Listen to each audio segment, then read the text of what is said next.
Mathematical techniques which will be used in modeling biological problems. Any branch of science grows with our observing the data around and making some experiments, and then later on making some universal laws. You know, in physics and in fact in mechanics, a lot of problems are solved using Newton's second law. Similarly, there are a lot of laws in physics like the Fick's law, the Fourier law, etc., which are fundamental for modeling problems in physics.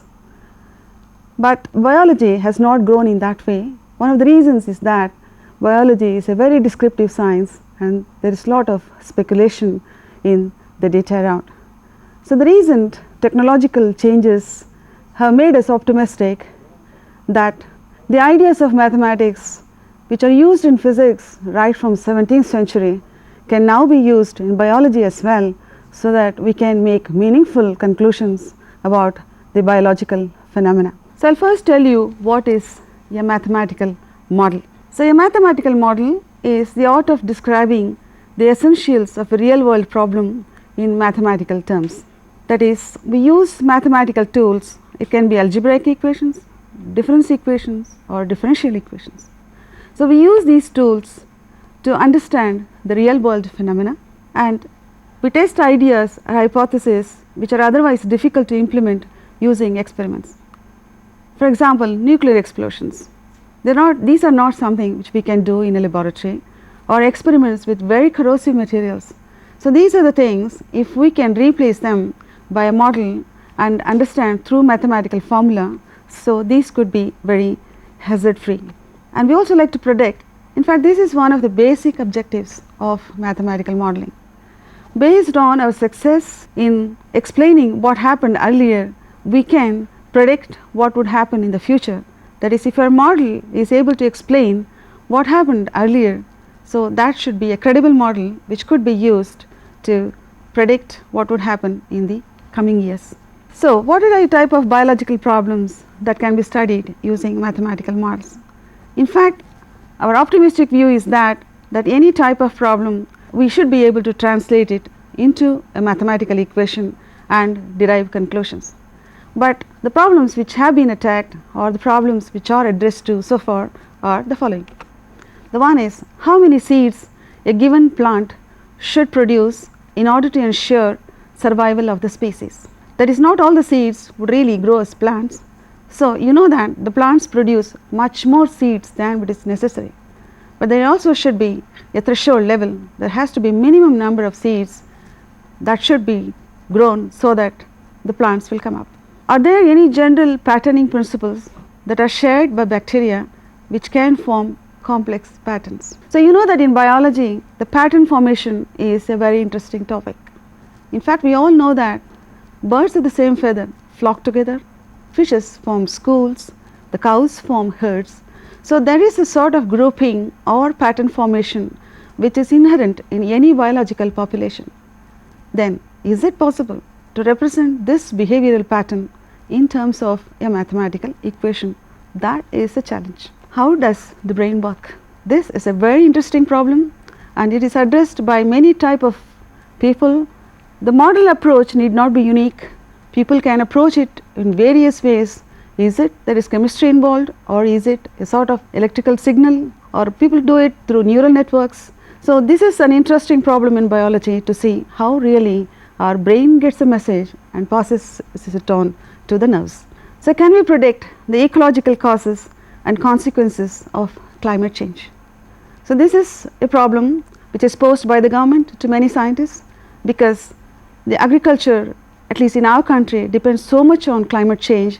So, any prediction based on our observation and validation of the earlier results can be used by the farmers to know when the seeds should be sown. So, there can we predict the ecological causes and consequences of climate changes. That is an interesting question in biology.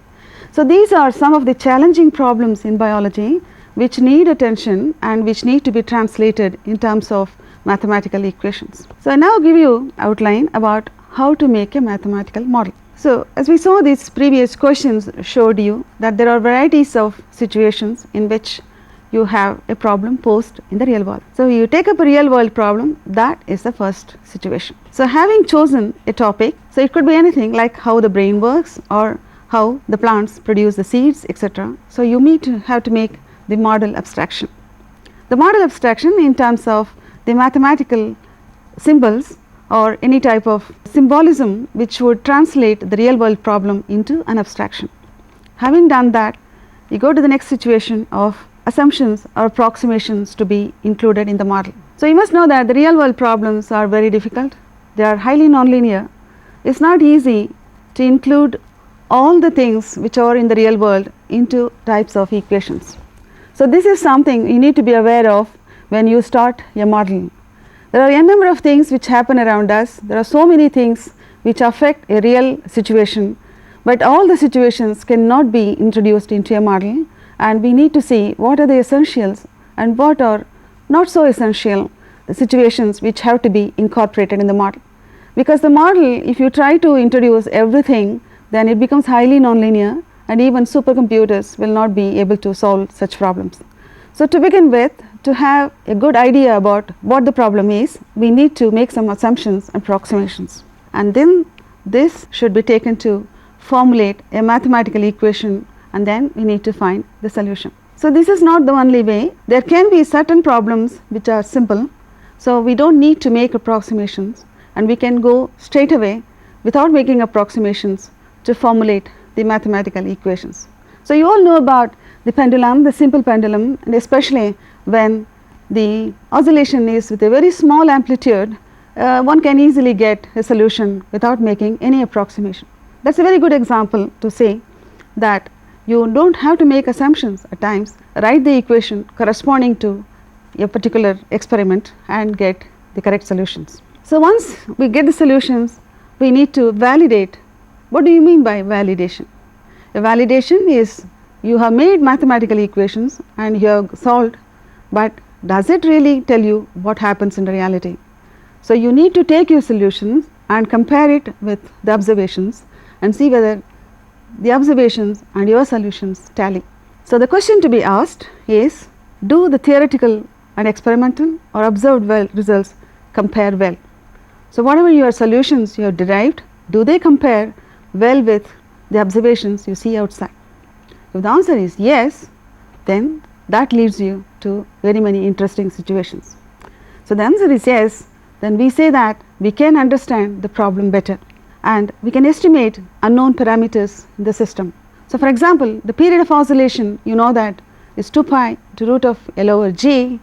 So if the period of oscillation for a small amplitude pendulum is given, then you immediately say what would be the length of the pendulum. So the formula is extremely useful to find out some of the parameters which would be inherent in a model. And of course, this is the ultimate objective of a model, that we'll have to predict values where experimental results are not available. That is, if you want to know the weather 2009 say, so based on our experience with validating our model with the previous year's weather, we should be able to predict what would happen under certain circumstances in a certain season, what would be the weather in that particular year. So this is the ultimate objective of a mathematical model, that we like to predict values, experimental results or the future results which are not available at the moment.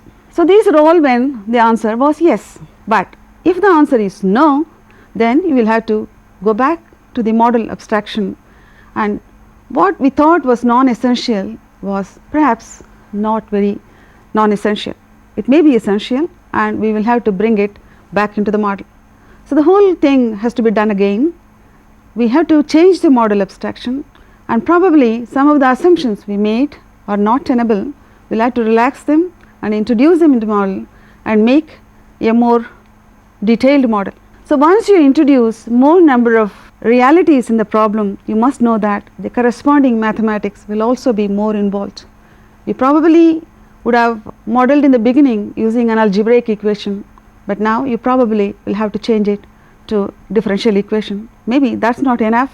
If you want to do much more carefully, then you probably will have to have a system of equations or maybe a partial differential equation. So this is how model proceeds, that if in the beginning your answer is yes, you are in a very comfortable situation, but if the answer is no, then you will have to change the model. In other words, no model is perfect. What is good today may not stand the test of time, and if we introduce more number of complexities, the same model will have to be improved, and tomorrow we probably will get a better model. So the types of models which are usually used are, the basic difference is deterministic and stochastic.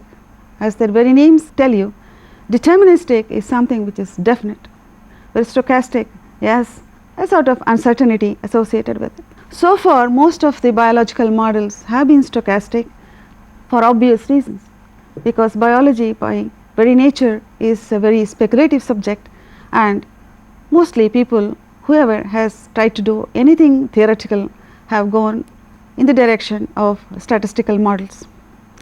But it is also possible, at least with certain assumptions, it is possible to make deterministic models which would also require certain conditions, like the functions have to be continuous and there has to be continuous change in the populations. So the deterministic models, they can again be discrete or continuous. In a discrete model you have data which is discrete, that is very patchy, or it is not very continuous one, but you can also have a continuous model in which it is possible to verify your model using a continuous data. So in today's lecture my ideas would require that the population is a continuous changing one, and the function p, which stands for population, is a continuous function. So we first would talk about the continuous models in population biology. So the type of equations which are used here are called as the rate equations, which are nothing but the rate of change of any quantity. So that would describe growth or a decay, a chemical reactions and mixing. So the nonlinear system of equations, which would not pertaining only to one population, it could be more than one or two populations, like more than one or two species. In that case you will have to have a system of equations. So these system of equations can be linear or can be nonlinear, and they are usually referred to as the prey-predator interactions, spreading of infectious diseases, species interaction and nutrient availability, or the resources which are available for a particular population. So when you talk about the space into consideration, especially biological species, they just do not change only with time, but they also move, and so the space is another thing which comes into the picture. So as you know, once you think about a space variation, the independent variables increase. It is not only a function of time, it is also a function of x, y, z, the three-dimensional space. So in that case the corresponding representation would be in terms of a partial differential equation. So we also would discuss about the solutions. Sometimes it can be qualitative, or sometimes it can be analytic or exact solution, or when that is not possible, one has to go for numerical solution using computers. So we will first talk about the rate equations, which would tell you about how a population will grow or decay. Suppose populations are observed at two closely spaced times t and t plus delta t, neglecting death. Here we are only considering the reproduction. So we expect the following, that the p, the population at any time t plus delta t, is approximately equal to p at point t, that is the population at time t, plus increase in population due to reproduction during time interval delta t. So you now just see a parameter r occurring in this. That r is called as the Malthusian parameter. Malthus is a scientist. This is based on his name. It is the rate of reproduction per unit time, or the net per capita growth rate. So we could bring down delta t and write this way, and ultimately this is why I was talking to you about a continuous model. So we need to know that p has to be a continuous function. So we assume that p as a continuous dependent variable, and so we write limit delta t tending to 0 of p of t plus delta t minus p of t over delta t equals dp by dt. D is the total derivative. This is equal to r into p. This is a very well known equation, and this is also known as the Malthus law. who first proposed it to study human populations. So, this is the first equation which appeared in modeling biology, especially biological populations. That was in 1798. So, this is an equation which says the rate of change of a population is proportional to the population itself, and the constant of proportionality is R. And if we say that the initial population is P equals P naught at t equal to 0, then the solution is P of t, which is equal to P naught into e power R t. So, looking at the solution, you know that if you start with an initial population P naught, this would grow exponentially because R is greater than 0. So, this would grow very exponentially. Note R has the dimension of inverse of time. So, the first question which Malthus asked himself was, when will a population which is P naught initially, when will it double itself?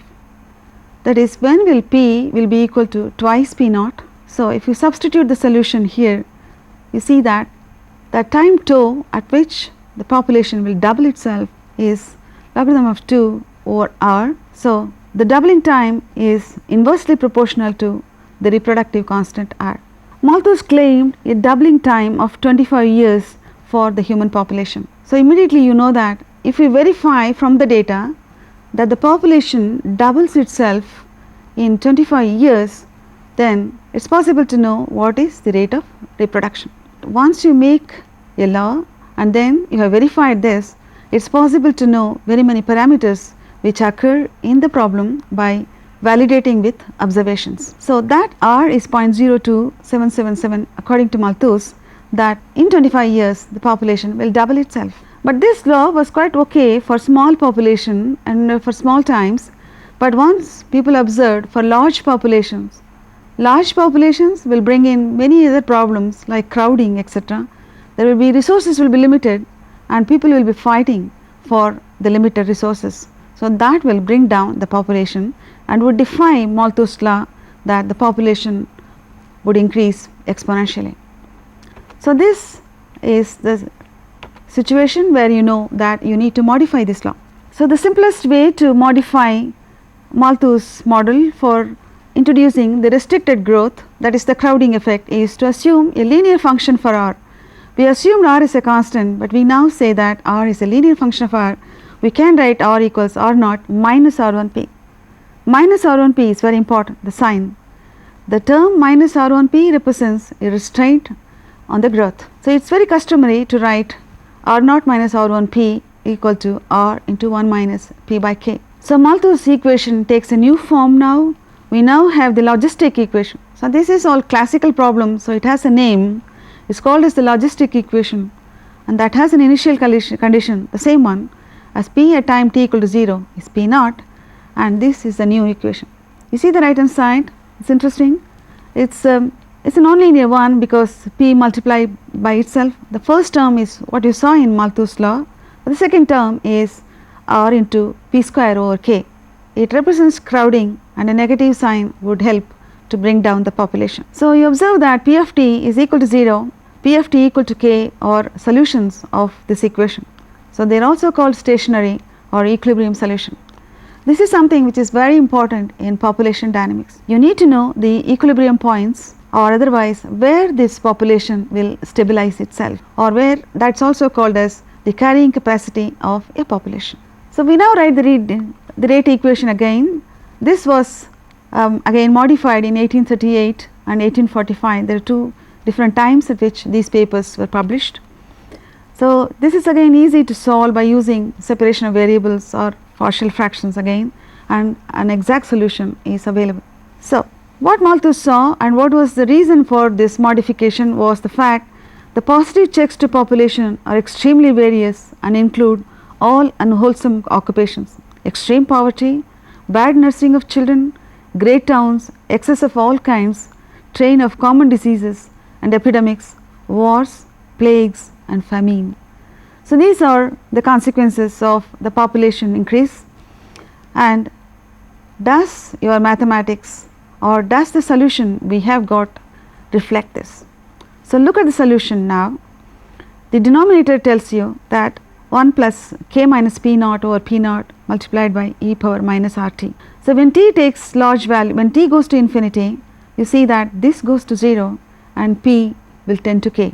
So this is a very important observation in the logistic equation. Limit t tending to infinity of p equals k. So that is what we see when we plot this. So this is p versus t. The first curve is an exponential curve which is corresponding to the Malthus law.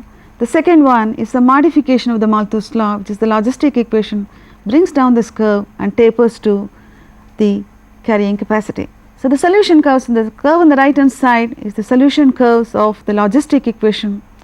It tells you that initial population which is below k would go on increasing and it would go and saturate at k. But if the initial population was greater than k, again the population will have a tendency to go down k. The left side of the curve tells you dp by dt versus p, which tells that though p will continuously increase, dp by dt will increase only up to p equals k by 2. That is called as the half the saturation constant, again a very important parameter. After p crosses k by 2, dp by dt decreases. So that is why in the first curve, the solution curves, the curve increases exponentially in the beginning. That is why the Malthus law was quite valid for small populations. But later on, the increase is not as much as it used to be and it slowly tapers to the carrying capacity. So one could go on making different models, one could change the equations by corresponding to the particular situation you have. This is a model taken from the fisheries, that is you keep on harvesting fishes so that the logistic model is improved by taking minus h, the rate of harvesting. So this is again would give you the result corresponding to what happens to the population when it is regularly harvested. So this is what happens.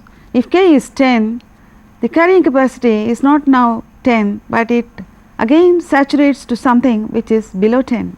That is because of harvesting. So this is how the models are modified so that one gets the effect of harvesting and still gets the carrying capacity. So I introduced you to choosing the functions on the right hand side of the rate equation so that you represent the real problem. But how to choose the right hand side? That is not very easy. If density dependent effects, that is the population dependent effects are included, the net growth rate R will not be a constant. In logistic equation we saw that R was not a constant, it was a linear function of P. So it will depend on various factors, interspecific competition, migration, diseases, etc. So the artistic thing in mathematical modeling comes here. How do you choose so that you represent the real situation?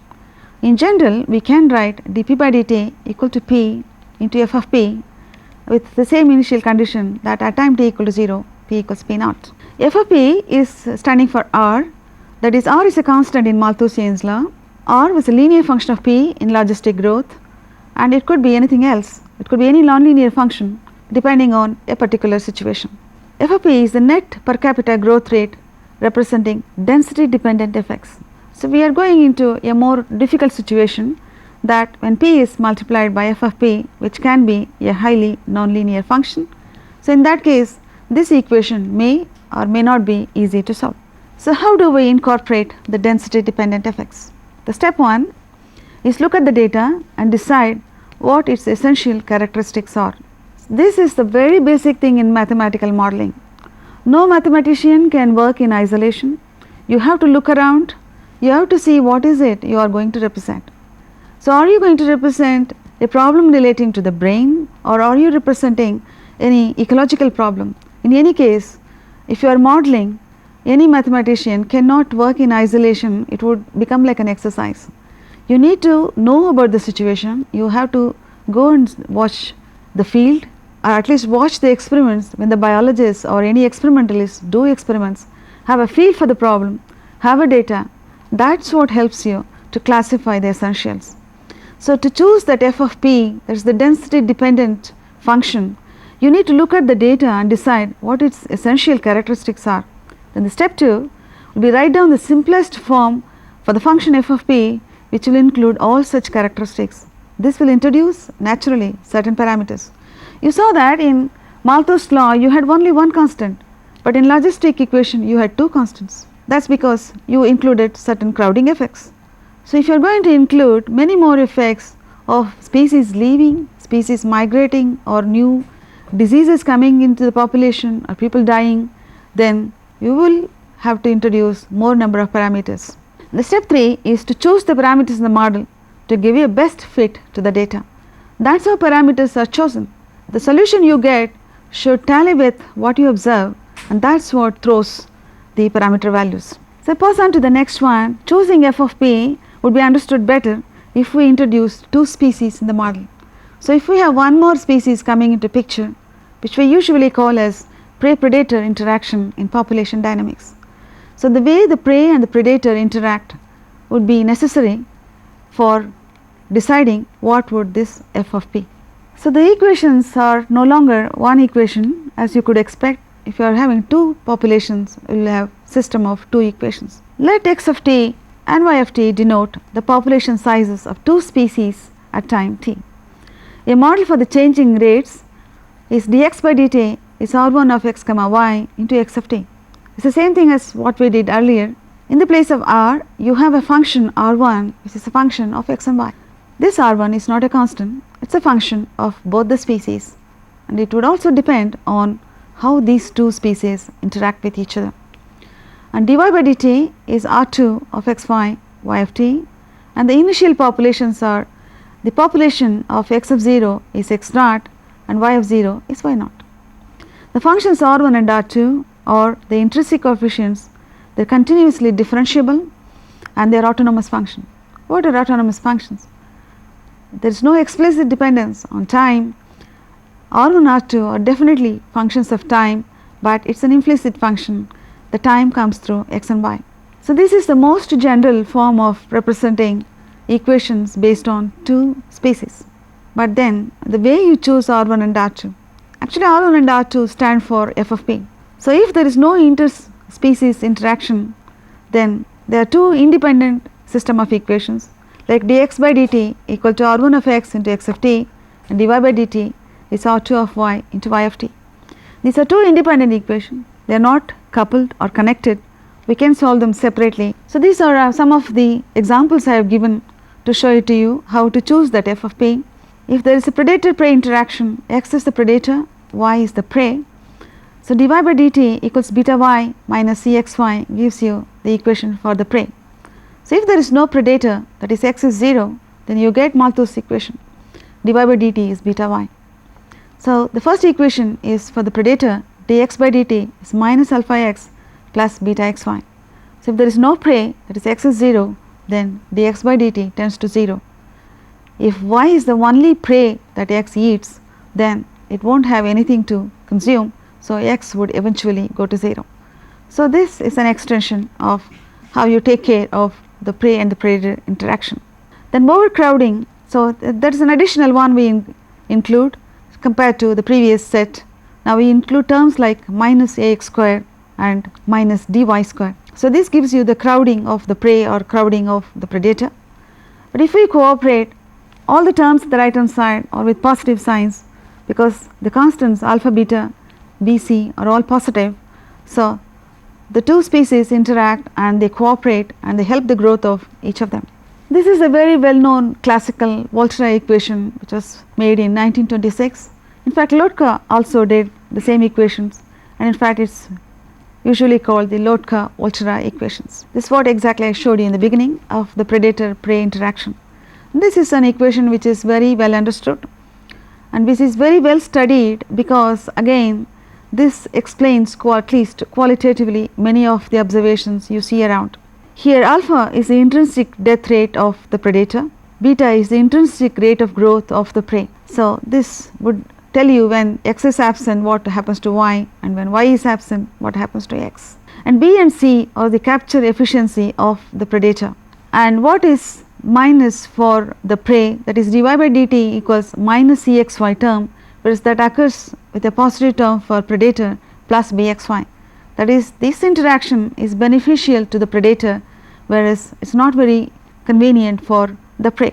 bxy gives you the gain rate of the predator due to collisions with the prey, but minus cxy is the loss rate of the prey through the same encounters. The solution of the Volterra equations It is not as simple as the previous ones, but still exact solution is possible. So, we saw in the logistic equation, we discussed about the carrying capacity or the equilibrium level to which the population will subsequently tend to that. So, in any type of the system of equations, the first and foremost thing to do is to find out the equilibrium point. The equilibrium point we defined before as that point at which there is no change with respect to time. So, if you go to the previous slide, you see that dx by dt equal to 0 and dy by dt equal to 0.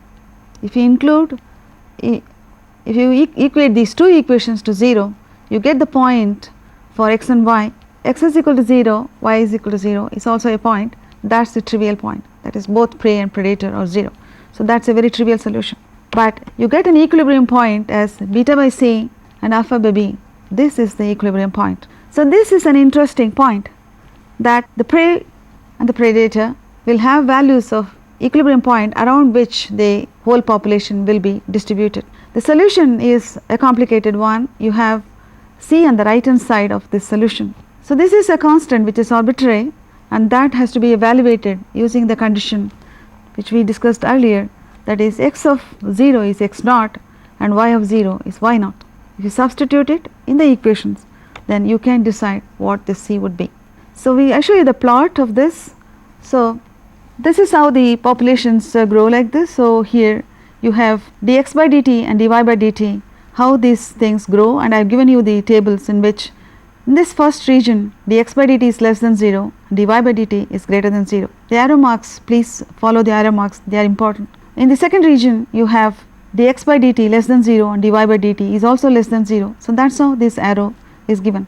So, correspondingly you go back to this equation and check, and this is the equilibrium point alpha by b and beta by c, and when x is greater than beta by c, you substitute in this equation and check whether dx by dt is greater than 0 or dy by dt is greater than 0. All these things are listed here. So, if we plot them, this is how it looks. Again the arrows are important. This is the equilibrium point, and this is called as the phase diagram, which is x versus y, the predator versus prey. So, the populations corresponding to each constant C1. You see, a solution is a one parameter family of solutions depending on the value that C takes. And how will the value for C change? It will change depending on the initial population. You change the initial population, you will get one C1. If you change another one, you will get another constant C2. So, you get a type of solutions, and the arrow mark shows you that these populations, sometimes prey will be more, sometimes the predator will be more, but all these populations will go around the equilibrium point. And this was something which was observed in the real world, and this was why this model of Lotka-Volterra is so popular, because it qualitatively explains what you are familiar with in the real world. So, modified Volterra equations, this is how the equations will be modified, that the second term has appeared now, this minus a into x square is a new term that you are familiar with it already. We introduced it for crowding, and again here minus dy square is again a new term which again came because of crowding effect. So, I now introduce something new, it is the functional response. Again it relates to what I discussed earlier about f of p. A classic definition of a predator's functional response is the description of a predator's instantaneous per capita feeding rate as a function of prey abundance. It is not as complicated as it may look. It actually means how do you choose f of p. The prey abundance does not really mean that the prey will grow indefinitely. The prey abundance would also mean that sometimes there is so much of availability for the predator that the more number of prey will be consumed. In other words, the functional response or the response of the predator to the prey abundance, that is the basis for choosing this function f of p. So, there are various types of functional responses. This is the linear one which you are familiar with, and the type 2 functional response is this, how it is given, y is the prey, wy by y plus d, or type 3 response will be w into y square over y square plus d square. See that these are functions which are proposed based on observations. So, again I go back to what I started with, that choosing the model would depend on your knowledge or your information data on which you would choose how these function. These are functions which are chosen by curve fitting. You have a data and then you see how a particular predator reacts with a prey. For example, a vertebrate, how does it treat an invertebrate is different from how an invertebrate will treat another lesser species. So, this is the basis for choosing these functions. That is, we will have to interact with the people who are observing, who are collecting data and who are making these behavioral patterns and make curve fitting and give you the functions. They give you the curves and then you make the curve fitting and make all these functions, and that is how you choose these functions. Where D measures protection to prey offered by the environment and is the population of the prey at which per capita functional response assumes half its maximum value W. Again, throughout this modeling, this carrying capacity, the maximum per capita growth, these are the essentials to define a model. So, these are the graphs corresponding to the functional responses. So, it is a linear one, and this is about how this is corresponding to similar to the logistic equation. You also have an S-shaped curve which corresponds to the type 3. So, having done that, we now go for the spatial distribution. The biological populations just do not change with time, they also move, do not they? Like the birds will fly, the fishes will swim. So, there is a movement, and a mathematical model should bring in this effect of the spatial distribution. So, naturally the next model would be more involved. You get spatio-temporal models leading to a system of partial differential equations. So, what is new here is d into del square u, that is del square is the Laplacian operator. So, this is an equation you are familiar with. The delta p by delta t equals d into delta 2p by delta x square, which is the diffusion equation, and plus alpha p. If you put d equal to 0, that is there is no diffusion, you get Malthus law. So, what is new? What is new is that particular term, that is the diffusion coefficient multiplied by delta 2p by delta x square. You have two independent variables x and t, and this again solvable, and you get a solution in terms of a series solution. The solution is again very interesting. You have, when this term becomes positive, you get p to be going exponentially. But if this argument is negative, then you see that the population will be extinct, because as time t tends to infinity, this p will go to 0. So, this is a very simple model which tells you about a population distributed between x is equal to 0 and x is equal to L with an initial population of f of x at time t equal to 0, and it is possible to say lot of qualitative inferences based on this. So, we could extend this for two populations of x and y, delta x by delta t and delta y by delta t. Both populations will move, but with two different diffusion coefficients. So, we have now seen the three different linear model, a rate equation with ordinary differential equation, with again ordinary equations but a system of equations, but again when the spatial distribution was used, we had a partial differential equation. So, these are the very basics, but not enough for modeling biological populations.